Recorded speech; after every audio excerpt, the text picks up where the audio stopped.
Hello, Air Warriors. Welcome to another great episode of Chevrons. Today, we have a Chief Roundtable, the three chiefs of the Massachusetts Air National Guard.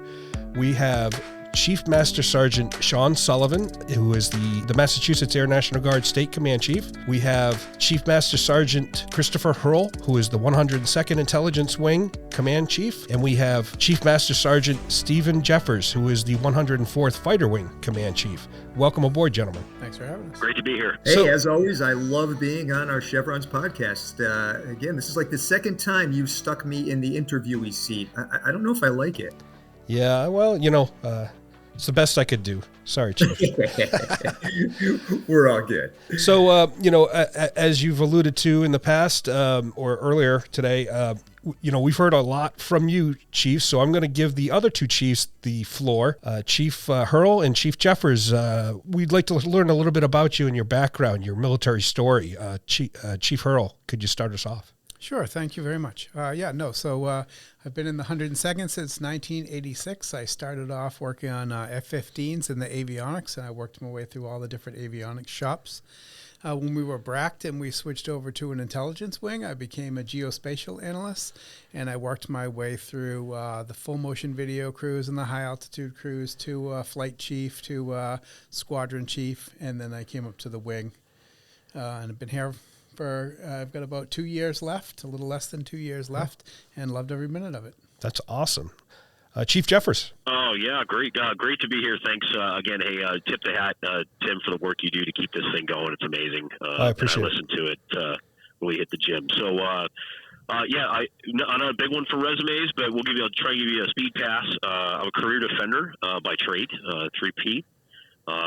Held every position up the ladder, so to speak, to include fire team leader, take care of our small teams and our airmen there, a flight chief, squad leader, have deployed in leadership roles, then did at about the E6 time frame, I was E7 eligible, did a stat tour and returned to the state, and then led at the squadron level after another deployment to insecurity forces. Got an opportunity to serve at the MSG level as well as a group SEL, and then finally here is the command chief. So been awesome to see the perspective of caring for airmen at each one of those levels, and interesting how times change. So can't wait for this conversation. Let's go. Fantastic.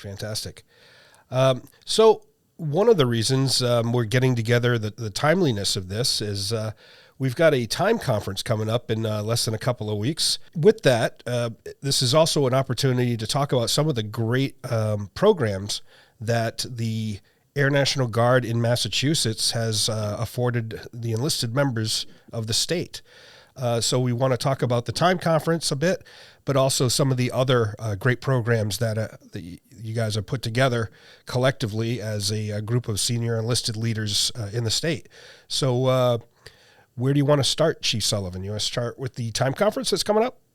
Yeah, let's start with the time conference because that's kind of pressing, and it leads into some goodness that I wanted to get out of how we've been able to operate in the state to maximize our potential overall. So the time conference started back in 2007, I believe, was the first time conference, and it started with our retired state command chief.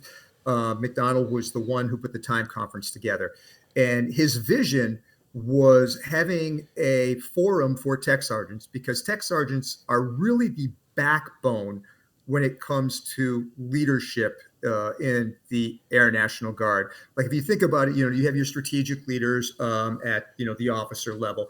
You look at the enlisted leadership all the way down from chiefs all the way down to really A1Cs and airman basics are even leaders. So we're leaders at every level. But if you look at that core background, that technical expert that is also responsible for leadership of small teams, that's the tech sergeant. They're the foundation. And that was what Chief Rick McDonald firmly believed. And I believe that philosophy too. I really feel that our tech sergeants are our most valuable leadership resource, because that's where the goodness is really, really happening. So he also noticed that there was a critical gap in professional development at that level. It's really from, in our opinion, it's really from the tech sergeant, that master sergeant level. There's kind of like a little bit of a gap. Once you make master sergeant, you start accelerating and getting more opportunities, more PME. It kind of picks up a little bit, but there's that gap. So that's what TIME was all about. And what TIME stands for is Technical Sergeants in Mentoring Enlisted. So kind of a mouthful there, but it is the point. It is a professional development course for technical sergeants to really expand their professional development.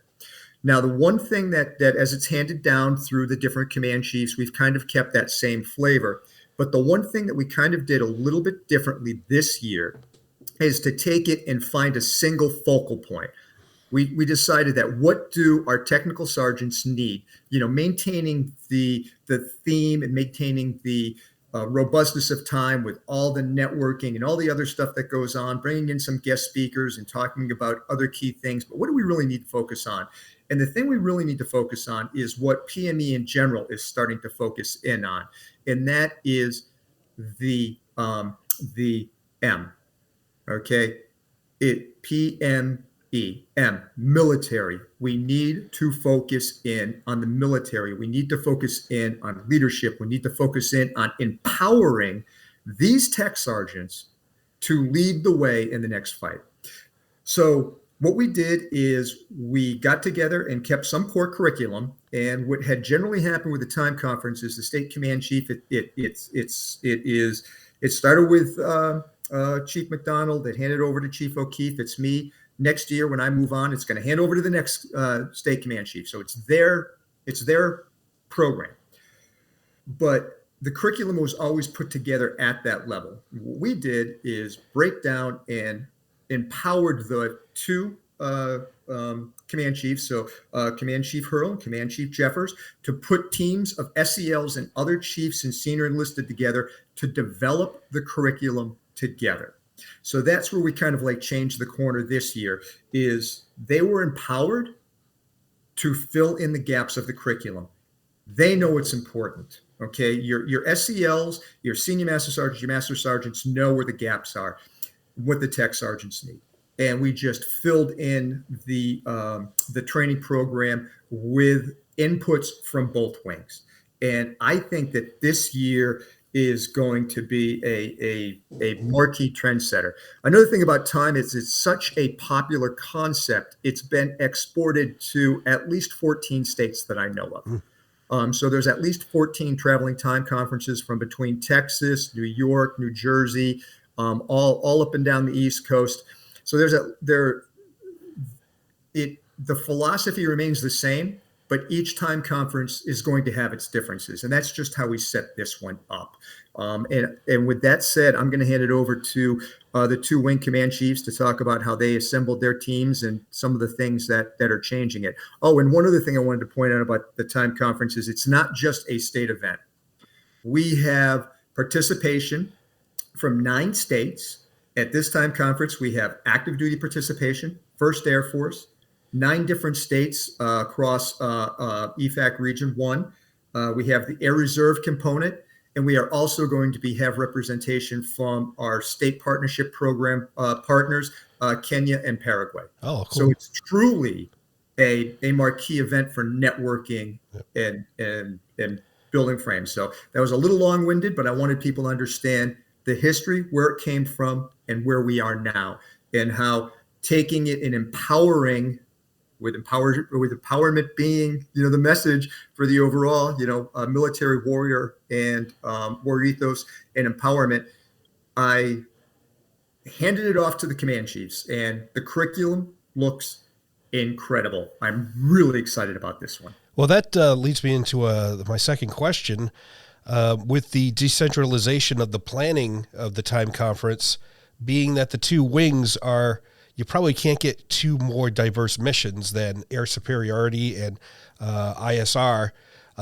So do the two wings, your inputs from your senior enlisted leaders in the wings, did it create different flavors of the planning? Like, is it like, we talking about a little bit of different. Could I take that one too? Yeah, sure. Absolutely. Yeah. So in the big picture, I don't think so.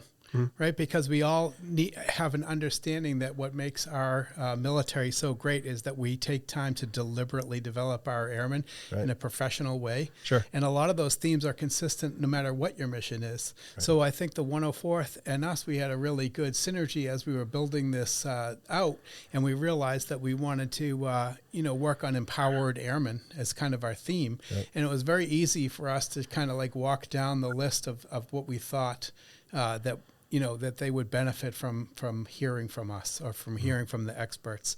And so, I won't speak for you, Chief Jeffers, but I thought it went very well. We had a couple of meetings where a number of our SELs and their SELs got together, and I thought it was very fruitful. Chief Jeffers? Yeah. I mean, I'll pile on. I don't disagree with anything there for sure. I think what's remarkable, Tim, thanks for the tip of the hat. Like, we've got very different mission sets, but we're talking about airmen, right? Yeah. And so it really not accidental, but as we all took new seats, within the past few years, we've deliberately invested in both wings to help understand and identify key leaders at both wings and foster those strong relationships. And I think what, part of the time conference, it's not a written rule, but I think as most of us have moved through our careers, networking opportunities we have, we definitely want to make sure that generationally that we have those, opportunities, we reinforce the opportunities to build those relationships. And it really has made, my humble opinion, other than a stat tour that Mass has been my career. It's probably the best relationships that I've seen between headquarters and our sister unit in my entire career. So it really wasn't difficult, and I guess remarkably, on the contrary to the disparate missions, I thought that we achieved a large amount of agreement in terms of topics and how we wanted things to flow and how to engage our airmen in a productive manner. Over. Fantastic. I, the Airman's Creed is the same. It's shared regardless of your mission or your job. The profession of arms is the same. The PME is the same. Regardless of what job individuals do, we're all airmen, right? 100%. Absolutely. And one thing I have to say is retired Command Chief Dubuque summed it up better than anybody when we were walking around together when I was his first sergeant, and he was like, "Hey, what are you doing?" And airman would turn around and go, "Oh, I'm just a," or "I'm just a." And I remember we were walking away, and he was like, because I hate that. Everybody identifies themselves as, I'm just a services troop, or I'm just a, security force guy. They're all air warriors. I'm not going to accept this anymore. And that's when he started that philosophy of, you're not just anything when you're in the Air Force. You are all air warriors. That's it. Don't matter what your AFSC does not matter. We are not defined by AFSC. We are defined by the fact that we are part of the tribe of air warriors in the Massachusetts Air National Guard or whatever affiliation you have. We're all air warriors. And that's what he tried to get across. And it was funny because both Chief Hirl and Chief Jeffers have that exact same philosophy walking in the door as command chiefs. So the synergy when we got put into our seats, which was within like 3 months of each other, it was kind of like, 1, 2, 3. I took over a couple months later. Chief Hirl took over in the 102nd. And I think it was just shortly after that, Chief Jeffers took over. So we all kind of, came in at the same time, all having that same philosophy. So like we really hit the ground running, and I'm going to step away and let them talk, but I could not be more proud of my teammates that I have at the command level. They make my job so easy, because when you think about it in respect, what is the state command chief's job? He's a relationship builder and an influencer. That's it. They have the hard jobs. They are running wing, and they have the hard jobs. And sometimes, it's hard to build that synergy. This is the easiest job I've ever had, and the greatest, the most rewarding, because of my teammates. The two best, examples of senior enlisted leadership in both wings. I'm just so happy to have them, and they've built such great benches. The talent that they are developing within the wings is the biggest reason I feel that I can retire soon, because it's like like, I got to get out of the way for all these people that are coming up that they've developed. It's just great to be, be with these two warriors. It's just awesome. Thanks for those kind words, Chief Sullivan, but don't sell yourself short, right? Both wings have had a lot of challenges over the past, recent past, and you've been a huge support to us, so, and a great mentor and guidance. Works both ways, my friend. So speaking of challenges, I'm interested to know, what does it take? What are some of the challenges in putting a program like Time together and having it go off as successfully as it does every year that it's run? I'm just going to do like just a quick snippet on my end, because I want, the real engineers behind this, Chief Hirl and Chief Jeffers, I had the benefit of being part of every Time conference that we've had so far, either as a student or an assistant or a helper, an instructor, all through the various, except for when I was deployed. So I've gotten to see the full gambit. And I was dreading when it was my turn, because I saw how much heavy lifting was involved, but my team was empowered and they took care of it. Tech Sergeant Michelle Princey and Master Sergeant Lindsay Wasson are my assistants. They took a big role, and then to the wings, they orchestrated 99% of it. So on to you, gents. I mean, I can talk a little bit on my first sort of engagement, other than being part of the audience, and I think one of the primary roles that I feel like I serve in the wing is to be the sort of chief translator, right? National Defense Strategy, National Security Strategy, ACE, MCA, strategic thinking, right? And then to translate that to this audience, and then more importantly, down to our airmen, where the boots are warm out on the flight line. Yep. And we deliberately looked at some of those big rocks and then had to form a way to communicate that, right? Which is always can be a struggle. And looking at the wide range of capacity that our airmen have, right, and how people interpret, hear, and understand complex thoughts. I think that's what we do as chiefs, whether you're in a command billet or not, right? Quite simply, hey, bud, this is what this means to you, right? And that's what gets lost through translation, through our standard chain of command. I'm air quoting here, you can't see me, but the command and control structure that our legacy Air Force has built. And I think one of the challenges that Chief Brown has put out in front of us is with mission command and other things, is to really do our very best to summarize and make these things make sense to our airmen, so they can be effective in the next fight, right? So yes, the theme is empowerment, because that is the most central sort of construct, and I think it fits well for the follow-on conversations that we have, and I hope that the exposure during the Time conference really is that go-do should be now as a line supervisor / leader to do the same thing, right, and be able to help echo the translation coming from the Chief of Staff of the Air Force. Over. There are also other programs going on in the state. One of them is called FIRST. Could someone explain that one to me? FIRST was an idea that came about when I started really increasing in my developmental stages, really understanding joint, really understanding, a lot of the inner workings. And I realized it wasn't until I was a very senior master sergeant into my senior master sergeant timeframe. And I'm like, you know what? We have to start thinking joint. We have to start forging inter-service relationships. We have to start understanding strategic documentation like the National Defense Strategy, National Military Strategy, all this documentation and where the state falls into it at an early stage. And I remember thinking to myself, well, if I was ever king for a day, I'm going to set up a one-day professional military event, make it fun, and combine Army and Air National Guard into something, and it would be targeted at the E4, E5 level. And that's where FIRST came from. So it's forging inter-service relationships and strengthening teams is what the acronym means.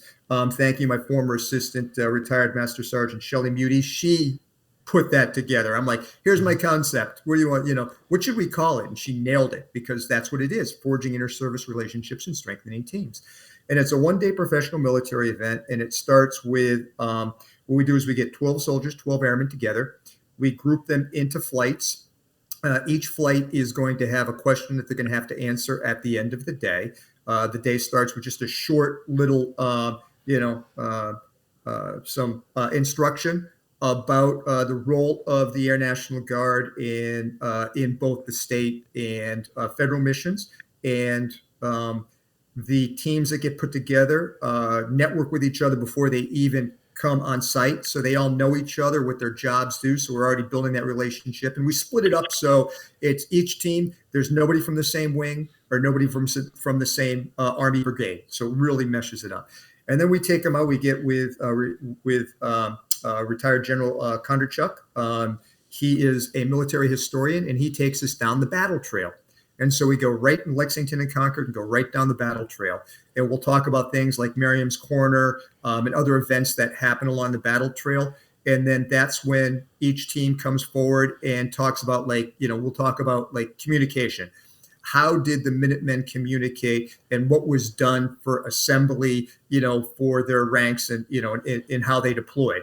Okay, that's how it worked back then. How does it work now? What do we do as a guard for a state mission, for a federal mission? So it becomes thought-provoking. So it was well received. We did it last year. It was extremely, extremely well received. So we're putting another one on in October, and it'll be 6 members from each wing, E4, E5, and then it'll be 12 soldiers that will be picked by Command Sergeant Major Pouliot, who is my counterpart on the Air Guard side. And we put it together and just do a really good joint thing, have a nice big pizza party at the end of it. And so it's just a fun one-day event to get our younger airmen thinking about jointness, start thinking about these things at their level, so that as they advance, they can understand and apply them better in a military sense and a developmental sense. So that's FIRST in a nutshell. So being in Massachusetts, being in the Massachusetts National Guard, that's quite a benefit of having all this history around us. I mean, it's to actually walk, in the same footprints as those that came before us 200, 300 years ago. That's a real benefit of being here in the Massachusetts National Guard, I would say. It makes for a fun day, and every time that we do the event and we walk that back, it's just like you always learn something new, see something new, and you think, like you said, Tim, you just think that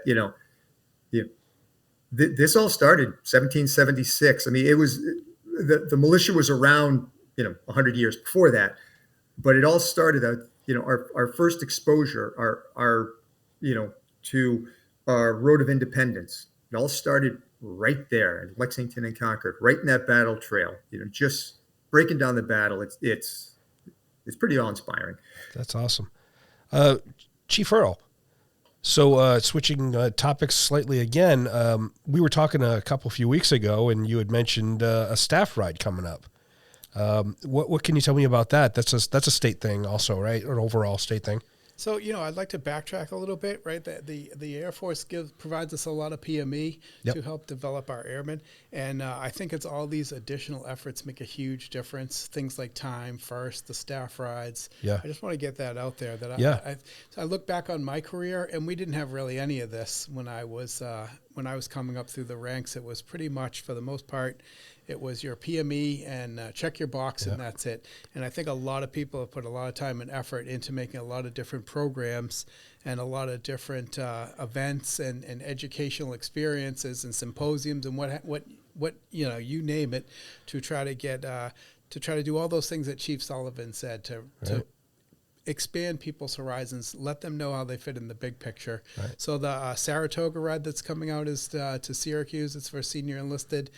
They have some senior enlisted mentors with them. And I believe, Chief Sullivan, you could probably help me on this one. They tour another battlefield in New York, right? Yes. But it's like I've been on some of those myself, and it's just it's enlightening to see what our ancestors went through and how they had to go to war versus how we have to go to war.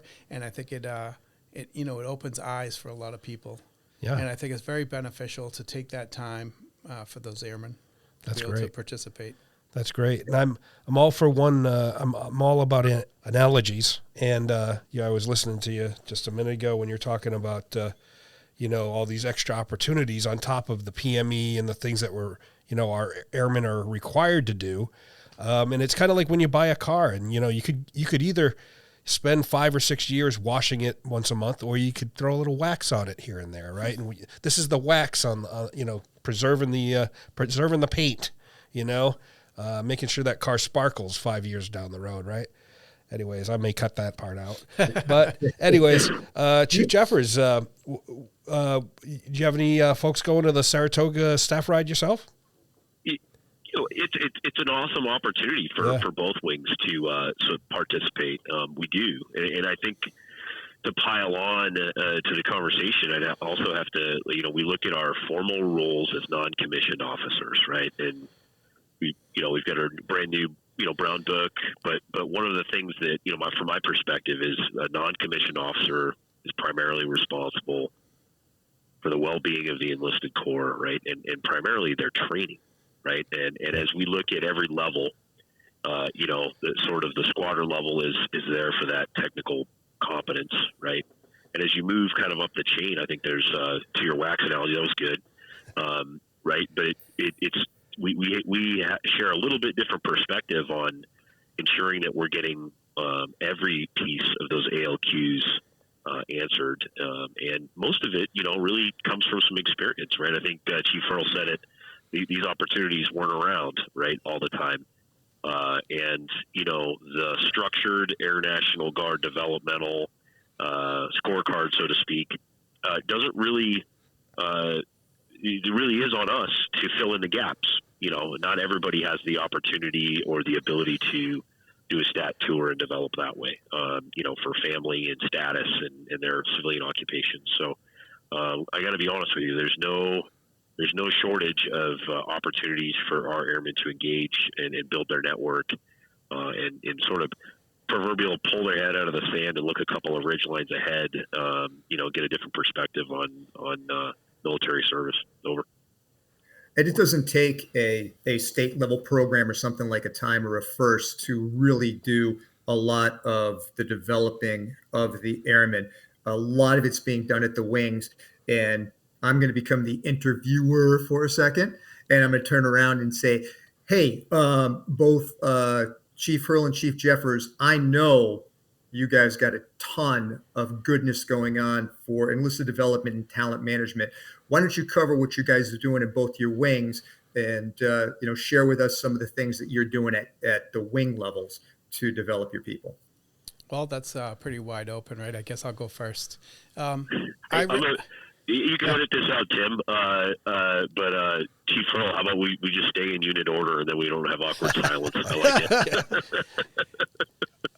it. It's been my I've always really believed in the enlisted councils, right? The top 3 council and the Rising 6 council. And during my tenure leading up to becoming the wing command chief, and then as the command chief, I've tried to support those councils, build those councils, empower those councils to do things for their airmen, right? And part of that is a lot of these development opportunities. For example, the top 3 council has an enlisted force development committee, and that's their focus. And it's made up of volunteers of the top 3 ranks of NCOs and that are eager to go and help work on enlisted force development projects.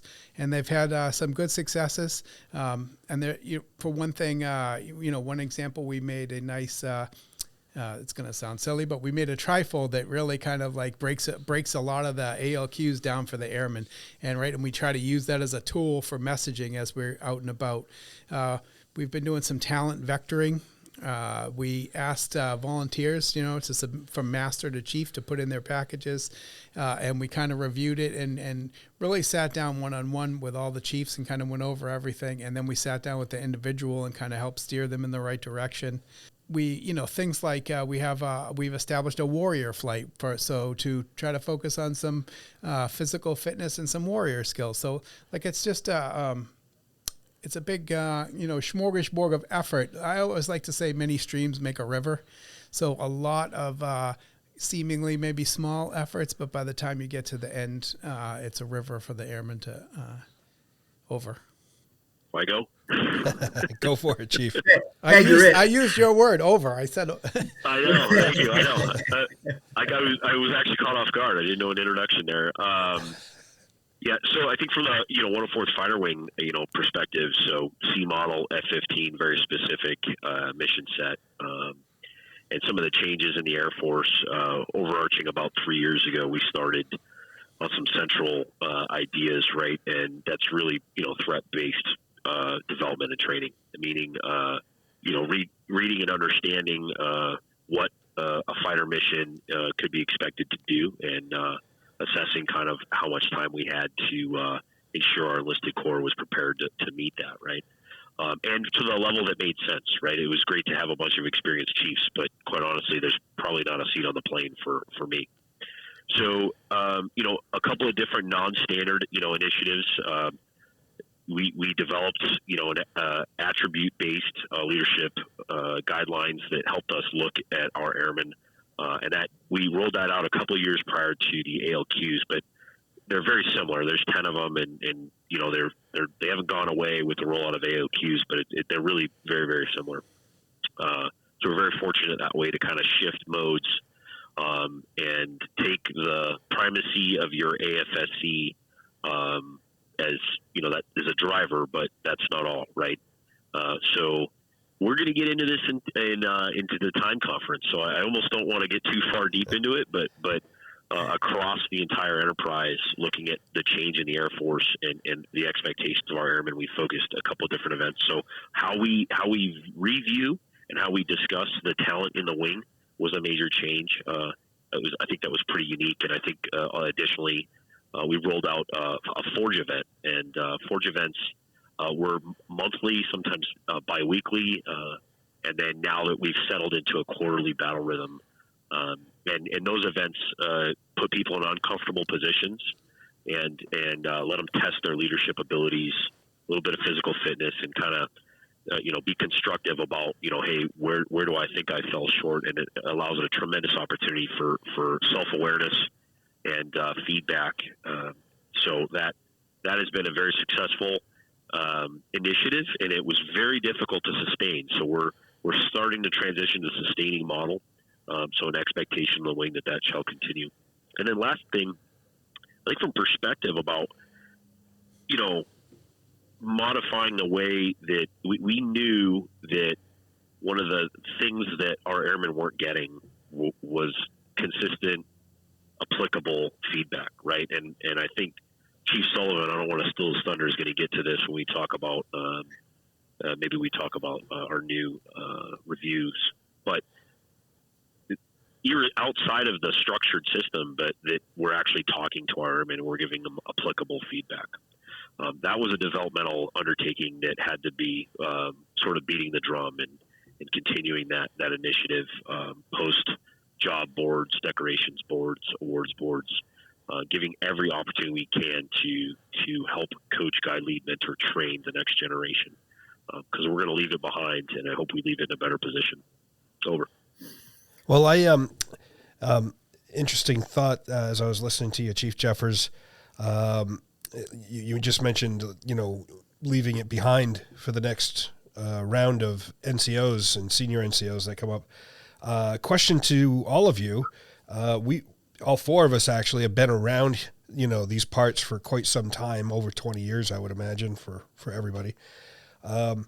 My question to you, being members of your wings and or the Massachusetts National Guard for as long as you have, looking at the perspective of that length of time, how much have these things, these programs and the way airmen are kind of mentored these days, how much has it changed the culture of the National Guard and the Air National Guard around here, let's say over the last 15, 10, 5 years? I think it's been a dramatic change, right? I know when I first came in, right, you did what you did because you were told to do it. Exactly. Right. And I think we're much more like, we spend a lot of time talking about the threats. I know Chief Jeffers mentioned it, right? But we spend a lot of time working on our airmen and saying, hey, this is the threats you're likely to face. This is why we need to do this. This is why you need to be innovative or empowered because X, Y, or Z.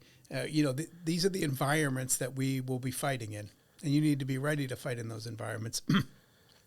And I think, at least at the 102nd, for sure, we've definitely taken a lot of steps to try to, advance into that, to the thinking airman, to the empowered airman, right, to that problem solver airman, right, and that innovative airman, right. We always talk about innovation, but that's why we need that kind of thing. And so I don't know. It's very different, I think, now than it was when I came up. All the young airmen are so smart. And they're so accomplished at such an early age. It's very impressive to see, and it's great to see, how they can take a job, a problem, and come to a solution, and they get the support from their senior NCOs. They get the encouragement from that, and that's what I like to see. I like to see us operating that way over. It's kind of like a professionalizing in the force. It's Chief Jeffers. What have you observed over the years and the changes? It's funny, very similarly, we had back-to-back, flying operations, and I went through the last, conversion cycle. But very similar to Chief Hirl's comment. And I think it's succinctly defined, right, through the understanding of pushing to a mission command structure. And really, when we'll translate that, at the time conference, but it really allowing and supporting our airmen to, understand commander's intent and move out on that, right? And, as a career defender, I remark of how many folks would sit behind a radio and wait to be told what to do, right? And then if you looked at our experience during the global war on terror, and we expected E2s and E3s to make like life and death decisions without somebody telling them. So we weren't training how we were fighting. So I think culturally, I'm inspired to see opportunities for units to stretch the bounds of where they're developing their airmen, and it's well rooted here. So in terms of culture, no one's going to tell you what to do, and to have unit level leaders put together non-standard training opportunities to allow our airmen to grow in areas that they don't typically grow, right? Especially from a flying perspective is and I actually very proud, I'm assuming it's very similar at the 102nd, right? We all felt this, it was a checklist driven, operation and what's next, boss. And I think that is well rooted to change and then how we deal with it when we have an incident, right? So it's important that we know how to recover if we empower those airmen to make decisions and it doesn't go well. How we handle that is just as important as empowering them. So that culture is still developing a little bit, but I think it's. I'll close with this. I remarked on it the other day that I am 100% hopeful and comfortable on wherever next I need to go, whether that fade off into the sunset or do something else. I'm very, very excited to see the next Corps just grab the ball and run. And that's just a direct response of really pushing the opportunities to make those decisions independent of, a very specific direction. Over. Great. Chief Sullivan. Culture, huh? Well, I consider myself a professional warrior, just by the virtue of having been in so many branches of the service and AFSCs and officers enlisted and every other bloody thing. So I studied the warrior code. I studied the warrior creed. And here is the one thing that resonates to me more than anything, that cultures of warriors change. The culture of the Roman legions is very, very different than the culture of the modern day airmen. But the quintessence, the core, the what you are and the value you have never changes among professional warriors. So although our cultures have changed in the different branches of the service. And although the culture of the airmen has changed over the 15 years that I've been an airman, the quintessence, the core of what you are has never changed. And that will always bind us, because in the United States military, we know that we are empowered leaders. We know we know what our capabilities are. We know what we are at our essence. So culture will always change. The culture will be different 10 years from now, than it is now, 10 years after that, 30 years after that. Culture is always going to change. But the quintessence of what a warrior is never will. So as long as we embrace the fact that we are professional warriors, we will always have the bond. We will always succeed. And culture is culture. I am just as proud and impressed with what we have now for our airmen as I was with the Marines I first served with in 1982 when I went to boot camp. Because the quintessence, what it is that makes us warriors, no matter what branch of the service, is still the same for the United States military. Awesome. So we've got just about 5 minutes remaining on the clock, so I want to provide each of you an opportunity for any final words or anything we didn't get to. Chief Hirl. I would just like to echo something that Chief Jeffers said. As I reach kind of the twilight of my career, I know I have a little over a year left, so I'm not done yet. But as I get to that point and I look around and I've, the people that I work with and the people around me and the people coming up behind me, I know that I can retire and I'm going to, with a smile on my face, and know that this organization is going to run fantastically, continue to function well, as I leave, right? The people coming up behind me, our young airmen, are all incredible. I'm awed by their efforts and their intelligence and the way that they get the mission done. And so I think that there's a really bright future for the 102nd, and I'm happy. I'm in a really happy place because of that. And I think a lot of that is because they see that we're investing in them, right, and we're empowering them. And I want to just, I hope that's like part of my legacy, is to help shape that core. Absolutely. Chief Jeffers. Absolutely. Hey, I guess I'll just, for your audience members that aren't going to time, I guess my final thoughts are it's a really exciting time to serve in our Air Force. I just wish these moments were earlier, but I think we've got tremendous Air Force leadership that is steering us in a terrific direction and giving us some tools, and now it's on all of us to do something with it. I've never seen a CSAF with very specific directions like this, and it's very exciting. And I know the change can be turbulent and confusing, but come talk to us. We'll help translate it for you. Over. Fantastic. Chief Sullivan. Yeah, I just want to close with a thank you. As really getting close to the end of my days, I just wanted to say thank you to every airman, every warrior out there, no matter what branch of the service. I have no special talents other than a passion for the people that I've had the opportunity to serve with. You've all made me better, and I thank you for the impact that you've all had in my life. From the A1C that I worked out with a couple of weeks ago at the 102nd, we were talking about the best way to do bench presses, and you gave me some advices after 50 years of training that I didn't even realize. Thank you. All the way up to my two teammates here on the call, Chief Jeffers and Chief Hirl. You've made me a better human being, and I appreciate you. And I appreciate everybody that listens and everybody that serves. Thank you. Well, what a great way to close out this episode of Chevrons. I want to thank the three chiefs for coming on the program today, and hopefully everyone in the audience got something out of this. I think it was a great episode. Thank you, Chief Hirl, Chief Jeffers, Chief Sullivan. Thank you very much. Thanks, Tim. Thanks, Tim. Thanks, Tim. And that's a wrap.